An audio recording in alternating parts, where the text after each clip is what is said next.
les fenêtres fermées à cause du confinement et du bruit. Mais on va y arriver, puis on va un peu improviser tout ça. Moi, je vous propose, à la demande de quelques-uns, de profiter de ce temps, voilà, pour faire une sorte de série quotidienne, si on y arrive, qui dépasse. On va voir le timing, s'il ne faudra pas que vous vous lassiez au bout de 5 minutes. On va voir comment ça peut s'organiser, ce qui va s'équilibrer. Et puis aborder les questions autour de foi et raison, hein, comme je disais, parlez pas tous à la fois, ou plutôt une question à la fois, et parce que c'est plus raisonnable, on a raison de faire ça, voilà. Foi et raison. Bon, il y a pas mal de questions autour de ça. Moi, c'est ce que j'essaye d'aborder globalement autour des bandes dessinées les indispensables, que certains d'entre vous connaissent déjà, d'autres pas. Écoutez, on va essayer de répondre à tout le monde et peut-être de fonctionner sur des questions si vous en avez. J'espère que là, tout marche bien. Je ne sais pas si des gens le captent. Je ne suis pas très familiarisé avec cette méthode. C'est la première fois que je l'essaye. Bon, en tout cas, on va faire un test avec un autre écran que je vais vous mettre là pour projeter des images comme je fais dans les conférences habituelles. Et là, c'est voilà le thème de notre rencontre globalement. Voilà, on va l'avancer là. Il faut que je le tienne. Ah, s'il s'éteint, c'est embêtant. Voilà, il faut que je le tienne là. Pour le moment, vous n'arrivez pas à lire. Ça va s'adapter. Voilà. Alors, je pense qu'il faut que j'éteigne ici. Voilà. Une enquête sur Dieu. Et l'autre répond. Il continue. Mais je rêve ou bien tu es en train de me dire que tu veux faire une enquête sur Dieu? Ben oui, une véritable enquête avec des indices et tout. D'ailleurs, j'ai déjà commencé dans l'album Le mystère du soleil froid. Ah, mais c'est complètement impossible ça, une enquête sur Dieu. Une enquête, ça se fait sur quelque chose qu'on peut étudier ou quelqu'un qu'on peut voir d'habitude. Ah bon, et alors? Bah, et alors, tu n'as pas remarqué que Dieu, on le voit pas du tout? C'est tout. Bah, justement, si on le voyait, il n'y aurait pas besoin de faire une enquête. Ah, mais c'est pour ça que Dieu, c'est une question de foi, je sais pas, de croyance, de religion. C'est pas une question d'enquête. Écoute, une enquête d'habitude, c'est fait pour y voir plus clair sur un sujet. T'es d'accord? Ah ouais, ça d'accord. Enquête policière, journalistique, d'accord. Bah, et comment est-ce qu'on s'y prend quand on fait une enquête? Eh ben, on cherche des indices. Eh ben voilà, c'est ce que je fais. Et alors, finalement, t'as trouvé un indice sur Dieu, là? Un indice? Non. Ah, bah tu vois, qu'est-ce que, qu'est-ce que je te disais? Non, mais des quantités d'indices, mon vieux. Et des indices vérifiables. Voilà, c'est la fin de cette première petite intervention graphique pour se rappeler qu'on n'est pas dans un cours de philo, mais dans une BD qu'on essaye d'adapter. Voilà. Euh, alors justement, je vais un peu en profiter pour donner les limites des possibilités de cette enquête des indispensables, comme on vient de le rappeler, qui est une enquête sur Dieu, vaste sujet, mais une enquête sur Dieu avec des indices vérifiables. Alors, ça, on est moins habitué à ce genre de choses. Alors, qu'est-ce que c'est que ces indices vérifiables?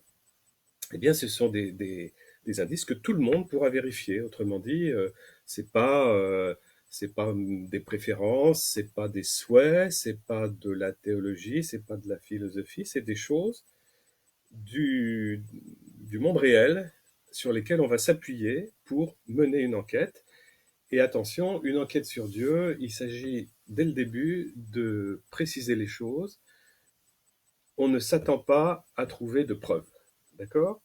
On ne s'attend pas à trouver de preuves, on verra pourquoi au cours de nos rencontres. C'est pas possible de trouver des preuves, disons, indiscutables sur l'existence de tel ou tel Dieu, mais en revanche, des indices, eh bien, c'est la nouveauté, c'est que justement, il devient possible d'en trouver. C'est quelque chose de nouveau parce que ces indices nous viennent en fait des progrès de la connaissance de l'univers qui s'améliore constamment. Alors, quelle est la méthode? Ben, si vous voulez, elle est très simple. Elle consiste à observer une chose, c'est que depuis l'Antiquité, il y a toujours eu dans les civilisations, grandes ou petites, des hommes, parfois des femmes, mais plus souvent des hommes, voilà, qui étaient avec des fortes personnalités, qui ont rassemblé autour d'eux des gens, des auditeurs, et qui leur ont dit, venez voir, écoutez-moi, comme on est en train de faire là maintenant d'ailleurs, venez vous inscrire là, voilà, sur la chaîne, écoutez-moi, je vais, moi, vous expliquer, disent-ils, je vais vous expliquer comment est fait ce monde, et parce que voilà, je l'ai compris, je vais donc vous expliquer ce que j'ai compris, et je vais vous expliquer comment il a été fait et qui l'a fait. Voilà. Donc, écoutez-moi, faites-moi confiance, et voilà. Et tous ces gens-là sont finalement ces gens qu'on a appelés par la suite des sages ou des religieux ou des philosophes ou des mages, enfin, vous voyez, bref, des gens qui ont essayé de nous expliquer comment était fait le monde.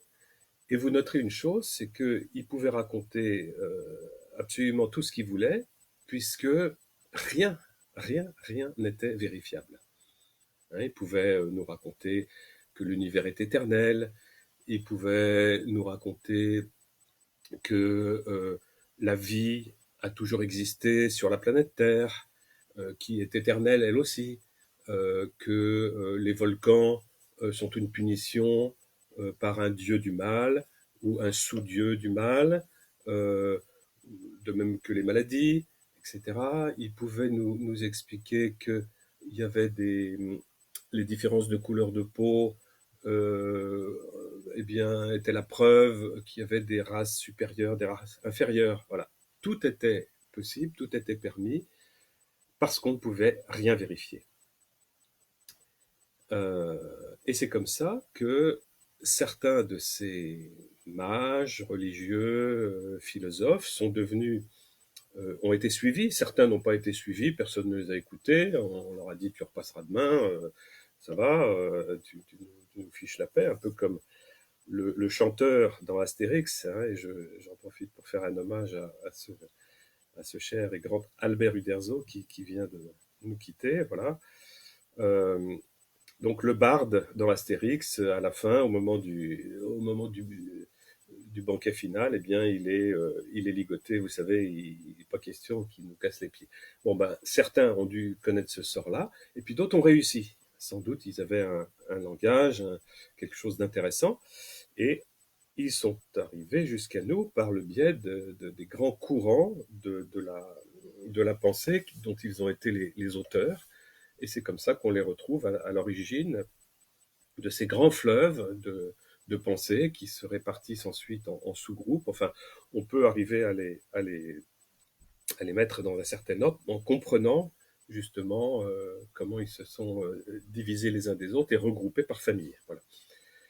Donc, à l'époque, on ne pouvait rien vérifier et certains en ont profité, voilà, pour se faire connaître. Maintenant, la question aujourd'hui, c'est, voilà, nous avons toutes ces informations qui sont arrivées jusqu'à nous, toutes ces compréhensions du monde, on va appeler ça des représentations du monde. Hein, d'ailleurs, voilà, les élèves de sixième aiment bien le mot paradigme, parce que je leur fais remarquer que paradigme, qui est vraiment un mot nouveau pour eux, c'est comme paradis, et puis il y a gme à la fin, comme dans Astérixme. Voilà, encore un clin d'œil à Goscinny et Uderzo.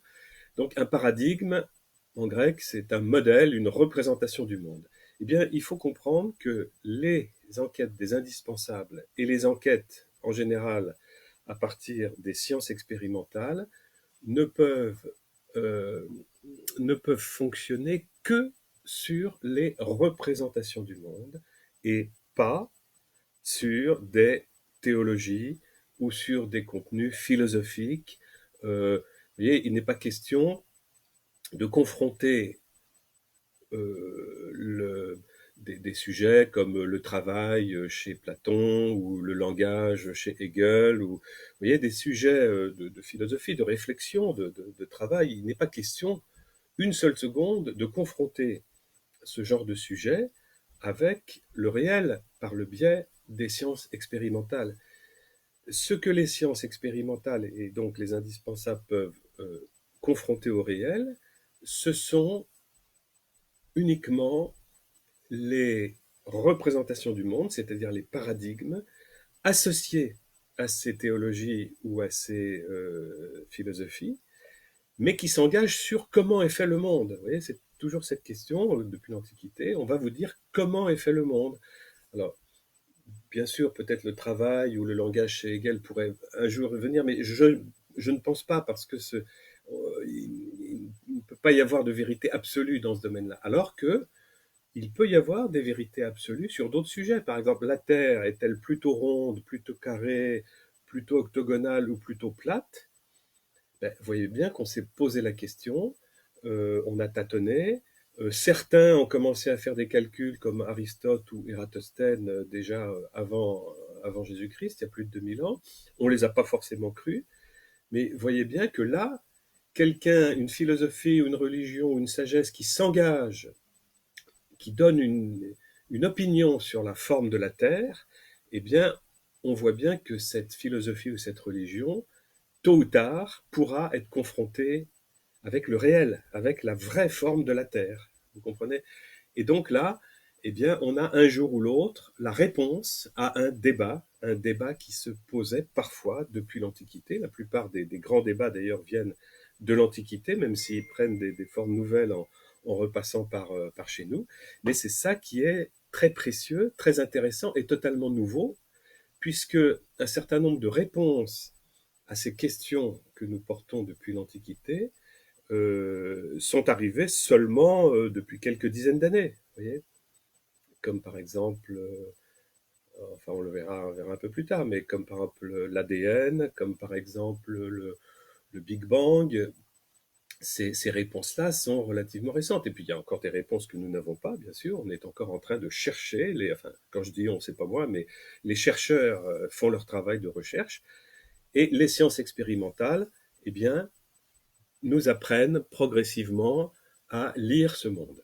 Alors, il faut aussi, là aussi, faire un petit point ou ouvrir une parenthèse, hein, comme dans les BD où il y a cet ouvreur de parenthèse qui intervient quand il peut. On va ouvrir une parenthèse quand on parle de ces sujets-là. Alors, j'ai perdu le fil, du coup. Qu'est-ce que... Oui, c'est ça. Les sciences expérimentales sont elles qui vont nous aider à confronter au réel ces grands courants de la pensée, ces grands courants des représentations du monde associés à des religions et à des philosophies. Alors, il ne faut évidemment pas confondre deux choses quand on parle de science. Et très souvent, on fait l'amalgame, c'est une confusion qui fait perdre un temps fou dans la réflexion, qui peut bloquer des gens très longtemps. Il ne faut pas confondre deux choses à propos des sciences expérimentales. La première partie, l'acte 1 des sciences expérimentales, qui consiste à écouter ce monde, lire cet univers et tout ce qu'il contient, apprendre de lui ce qu'il a à nous enseigner. D'accord? Je vais y revenir. Et puis la deuxième partie, l'acte 2, qui est utiliser ces sciences ou ces découvertes, utiliser ces choses-là pour notre profit. Vous voyez, ce sont deux choses. La partie apprentissage, pédagogie, écoute, fabrication des lunettes, hein, les lunettes pour arriver à lire ce monde de mieux en mieux, ça c'est la première partie, elle est entièrement bénéfique, on ne peut absolument rien lui reprocher puisqu'elle nous, au contraire, elle nous libère des fausses croyances. Voilà, plus nous avançons dans la fabrication de nos lunettes pour lire cet univers et tout ce qu'il contient, eh bien, plus nous voyons les fausses croyances dégager l'une après l'autre dans le décor. Et ça libère le pare-brise pour avancer et pour avancer dans la bonne direction et de nous retourner si on était dans une fausse direction. Donc ça, c'est la première partie, c'est la partie apprentissage, fabrication de nos lunettes. Bon. La deuxième partie, c'est l'utilisation de certaines de ces découvertes. Et là, évidemment, là, c'est très différent. Je ne peux pas dire comme tout à l'heure, ça n'est que positif, puisque nous savons très bien par l'expérience depuis 3000 ans, 4000 ans, et en s'accélérant, que plus nous avançons dans les découvertes scientifiques, plus nous constatons qu'elles peuvent avoir au moins deux utilisations. Une qui est pour le bénéfice de l'humanité et de la création, les progrès de ce monde, tout ce qui est médecine, tout ce qui est découverte contre les virus, justement, les vaccins, toutes ces choses pour soigner, pour alimenter les gens, s'occuper des pauvres, des vieillards, des malheureux, etc., etc., toutes ces choses-là, et puis progresser aussi peut-être. Voilà. Tout ça, c'est très bien, mais il y a le pendant ou l'autre partie de l'autre face de la monnaie qui consiste au contraire à utiliser ces découvertes pour un profit direct de tyrannie, de domination, voilà, vous voyez, avec l'atome, on est capable de soigner des gens d'un côté et de l'autre d'en tuer le maximum. On a vu depuis Hiroshima que c'était vraiment à notre portée. Alors évidemment, ça, certains religieux, certains philosophes nous ont alertés là-dessus, comme par exemple l'enseignement biblique, mais certainement dans d'autres endroits. Euh, il y aura toujours ce qu'on appelle le bon grain et le mauvais grain qui pousse, l'ivraie, comme on dit, qui pousse en même temps, parce que ça, eh ben, voilà, on va s'apercevoir que la liberté de l'homme, qui joue un rôle considérable, bien sûr, sur la surface de la Terre, c'est la liberté de l'homme qui va faire de telles découvertes un, un, un bon ou un mauvais. Vous noterez que je ne dis pas bien ou mal, parce que ça, ce sont des connotations éthiques ou morales. Mais d'ailleurs, quand on parle de l'arbre du livre de la Genèse, tout le monde nous parle d'un arbre de la connaissance du bien et du mal. Il vaut mieux se documenter quand on prend un texte qui a été traduit, non pas une fois, mais plusieurs fois, traduit du latin, traduit du grec ou du grec en direct, et lui-même traduit de l'hébreu. L'hébreu, voilà, nous enseigne que, et ça, vérifiez avec vos amis qui font de l'hébreu, des professeurs d'hébreu ou des rabbins, vérifions, parce que il me semble, d'après ce que j'ai appris par des professeurs d'hébreu, que il n'a jamais été question d'un arbre du bien et du mal, mais plutôt d'un arbre du connaître le bon et le mauvais. Tov, ra en hébreu. Bon, le bon et le mauvais, vous allez me dire, ça ressemble au bien et au mal. Oui, j'aime bien que vous trouviez que ça ressemble, parce que de fait, ça ressemble. Et c'est là qu'est tout le problème. C'est que ça ressemble, mais ce n'est pas la même chose. on aura l'occasion, si on continue une quinzaine d'heures ensemble, d'aborder ces questions-là. Sauf si des gens les réclament plus tôt. Bon, je fais une toute petite pause pour regarder s'il y a des questions. Voilà, c'est sympa. Il y a des amis qui disent bonjour. Ok. Bon, alors, quelqu'un pose la question, et le coronavirus? Alors, j'ai prévu d'en parler, mais il faut passer par des étapes pour bien mettre en place les, vous voyez, les conditions. Hein. Il n'y aura jamais de preuve sur Dieu dans tout mon baratin. Vous pouvez me faire parler pendant 20 heures là-dessus. Il n'y a aucune preuve. En revanche, on s'aperçoit qu'il y a des indices. Et alors, ce que j'aime bien dans les indices, c'est qu'ils laissent les auditeurs absolument libres. Et même, les indices, ça vient réveiller, ça vient susciter l'intelligence et la liberté des enquêteurs. Alors, on voit ça même dans n'importe quelle enquête policière ou journalistique. Vous voyez, tenez, un indice, ça va être cette petite bouteille d'eau. Où est-ce qu'elle est? Voilà. Un indice, là, dans une enquête. Une première équipe arrive, voit cet indice, ils réfléchissent, ils disent, tiens, ça fait rebondir notre réflexion, notre enquête. Eh bien, grâce à cet indice, maintenant, nous décidons de partir dans telle direction. Une heure après arrive la deuxième équipe d'enquêteurs, ils trouvent le même indice, ah, eux aussi ça leur parle, et, ah, mais oui, mais cet indice, c'est formidable, ça correspond à ce qu'on cherchait, on va partir dans telle direction en sens inverse. Vous bon, c'est pas juste une métaphore, c'est vraiment ce qui se passe. Les indices ne viennent pas boucler l'enquête, les indices ne sont pas contraignants, contrairement aux preuves. Alors, je ne dis pas que les preuves sont mauvaises. Il faut des preuves contraignantes pour, par exemple, enfin prouver que Dreyfus était innocent. C'est insupportable qu'un innocent soit condamné, en plus justement sur pas de preuves ou des fausses preuves. Bref, heureusement qu'on a trouvé des preuves pour justifier de son innocence, puisqu'elles existaient, on pouvait les trouver. Bon.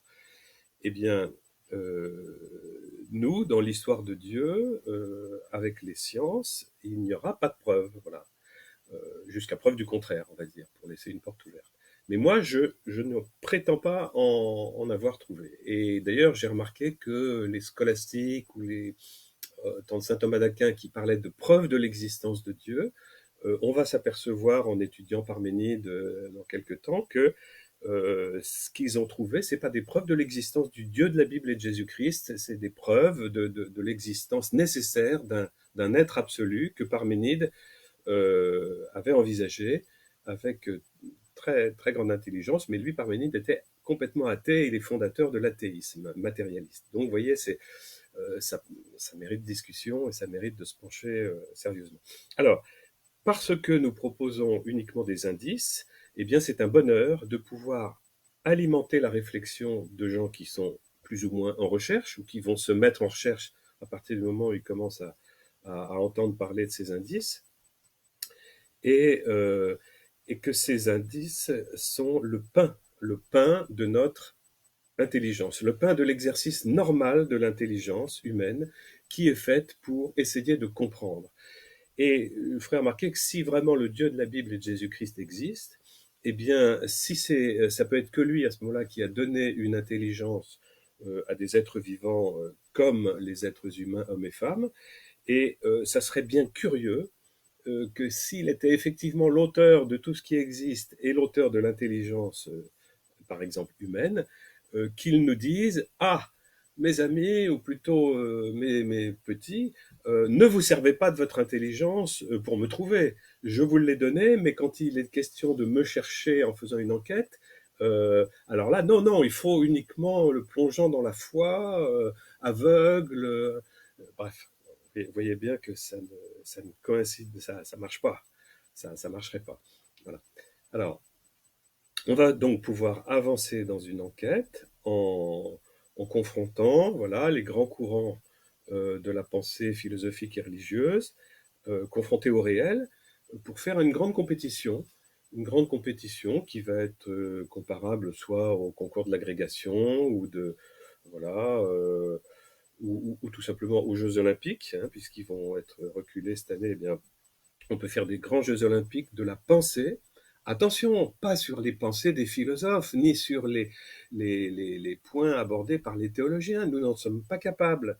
Nous ne pouvons pas le faire. Mais nous allons pouvoir faire ces Jeux olympiques de la pensée sur les paradigmes, c'est-à-dire sur les représentations du monde, puisqu'aujourd'hui, eh bien, nous avons les réponses à ces représentations du monde et nous pouvons voir qui s'est trompé, qui a eu raison, à quel moment, à quel moment, à quel moment.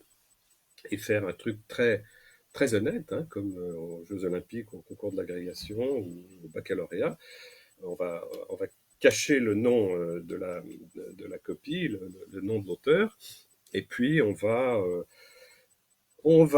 donner des points. Quand quelqu'un a raison sur une question, une représentation du monde sur tel sujet, on lui met un point. S'il se trompe, il a 0. Et à la fin, on compte les points et avec l'huissier s'il faut, pour être sûr de ne pas privilégier tel ou tel courant de pensée, les Égyptiens, les Babyloniens, les philosophes platoniciens, néoplatoniciens, les idéalistes ou les matérialistes athées de l'autre côté. Enfin, vous voyez, on va faire un truc honnête. Et c'est pour ça d'ailleurs que je vous le dis dès maintenant, comme je pouvais le dire dans tous les établissements scolaires où je suis invité à parler, euh, ne croyez rien de ce que je vais vous dire pendant une demi-heure. Voilà. Ne croyez rien, tout est vérifiable, donc vérifiez-le vous-même avec des professeurs, des bouquins, des parents, des spécialistes, en groupe, individus, faites comme vous voulez. Tous les points sont absolument transparents et vérifiables, donc ça serait même encore mieux, comme ça vous ferez vous-même votre enquête. Voilà. Alors, il y en a qui pensent parfois que c'est une astuce de dire ça, que personne ne va vérifier. Bah si, justement, je connais des jeunes à Autun qui ont vérifié, on connaît d'autres ailleurs. Enfin bref, vous voyez, des lycées entiers qui se mettent ensuite en équipe pour aller vérifier. Voilà, c'est ça la force de ce travail, c'est qu'il est vérifiable.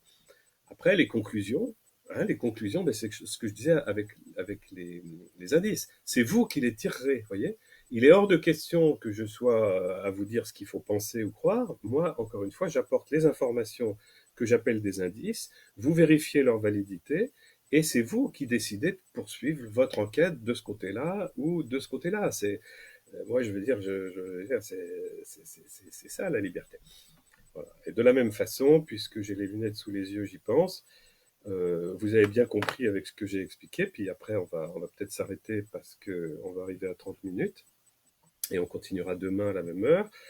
Avec des lunettes, oui, les gens me disent, mais vous ne pouvez pas mettre les sciences vulgaires, les sciences physique, chimie, biologie, astrophysique, biochimie, enfin bref, vous ne pouvez pas mettre les sciences au-dessus, monsieur, des religions et des philosophies. C'est incongru, ce n'est pas pensable, ce sont des registres de la connaissance différents. Je fais une voix comme ça parce que j'aime bien faire des voix de temps en temps. Là, j'ai une demi-heure sans faire de voix, ça m'a manqué un peu. Alors je réponds, mais vous avez tout à fait raison, madame ou monsieur, parce que, vous voyez, effectivement, les lunettes, les sciences expérimentales, physique, chimie, biologie, tout ça, ne sont pas autre chose qu'une paire de lunettes que nous apprenons à affiner de mieux en mieux pour y voir plus clair. Si on veut regarder tout ce qui est très petit, on améliore les lunettes avec ce qu'on appelle microscope. Si on veut regarder ce qui est très loin dans le ciel, on fait non pas des macroscopes, mais des télescopes. Bon, vous voyez. Or, vous voyez, une paire de lunettes ne peut pas se mettre du tout au-dessus d'une philosophie ou d'une théologie. C'est impossible. Une paire de lunettes se met juste au-dessus du nez et permet d'y voir plus clair. Voilà. Alors, j'allais vous dire au revoir. Je regarde juste si je dois répondre à des questions urgentes. Bon, il y a des gens qui discutent entre eux. Bon, ben on verra demain s'il y a des questions. J'en avais reçu une par ailleurs sur le coronavirus. Bon, on va voir à quel rythme on peut répondre. On se dit à demain, même heure, même lieu, et merci d'être venus si nombreux. Voilà, à bientôt.